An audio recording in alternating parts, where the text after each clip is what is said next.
Well, people are passionate about protecting our environment and, of course, our wildlife. And there are concerns about the peregrine falcon, which could become extinct in some coastal areas of Cornwall. Wildlife enthusiasts who've been monitoring nesting sites here are warning that while thriving inland and in urban environments, numbers on the north coast have been in free fall. Here's John Danks. They are one of nature's most impressive predators. This peregrine falcon was filmed near Foy by wildlife cameraman Ian McCarthy from a height just 30 feet away. I used to be up there 4 or 5 times a week, often seeing her and watching all the dramas of her life. They raised chicks there for many years, but then 2 years ago they failed in raising chicks. And then the following winter, which is 2 winters ago, they just disappeared. It's part of a worrying decline monitored by a group called Southwest Peregrine.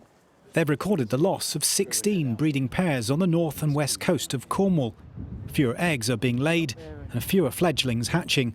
The worst case scenario, if it goes on the trend that it's already we're seeing, is we're likely to have less than 10 breeding pairs where there were 45 on the north and west Cornwall coast by 2025, with the distinct possibility of extinction by 2030.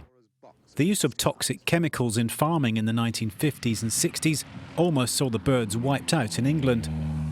Pigeons fed on seed dressed with pesticides, and peregrines ate the pigeons, with fatal results.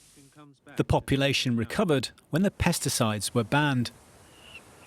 So could something in the environment be causing this latest drop in peregrine numbers? We're looking for as much support as possible from the local wildlife trusts, any wildlife enthusiasts, to see if we've got other impacts that are similar in other fauna. For wildlife filmmaker Ian, it has felt like a personal loss.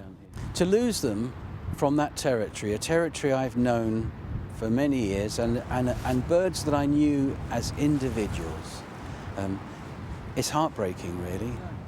John Danks, BBC Spotlight, near Foy.